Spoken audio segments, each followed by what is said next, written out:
জামালপুরের দেওয়ানগঞ্জ উপজেলা পরিষদের তৃতীয় লিঙ্গের ভাইস চেয়ারম্যান মুন্নী আক্তারের পদ পুনর্বহালের দাবিতে সংবাদ সম্মেলন করেছে মুন্নী আক্তার।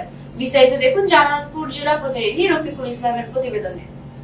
২রা মার্চ সোমবার দুপুরে দেওয়ানগঞ্জ উপজেলার চুনিয়াপাড়া এলাকায় মুন্নী আক্তারের নিজ বাসভবনে এই সংবাদ সম্মেলন অনুষ্ঠিত হয়। সংবাদ সম্মেলনে মুন্নী আক্তার অভিযোগ করে বলেন, জনগণের প্রত্যক্ষ ভোটে নির্বাচিত হওয়ার পরও একটি অধ্যাদেশের মাধ্যমে তার পদ বাতিল করা হয়েছে, যা গণতান্ত্রিক চেতনার পরিপন্থী।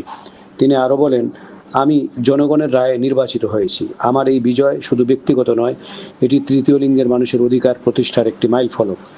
একটি অধ্যাদেশের মাধ্যমে আমাকে দায়িত্ব থেকে সরিয়ে দেওয়া জনগণের ভোটাধিকারকে অসম্মান করার শামিল।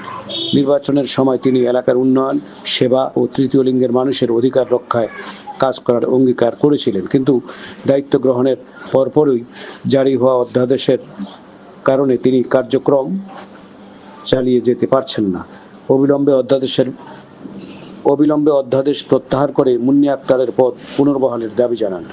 সংবাদ সম্মেলনে বিপাশা, সোহাগী, সুন্দরী ও ববিতা সহ তৃতীয় লিঙ্গের অনেকেই উপস্থিত ছিলেন। দেখেন 10-5 টাকা মানুষের কাছে নিয়ে আজকে জীবন জীবিকা করতাম, সেই মানুষ যখন আজকে জনগণ আমার একটি জায়গায় বসাইছে, সেই ভিক্ষাবৃত্তিতে কি ফিরে যাব?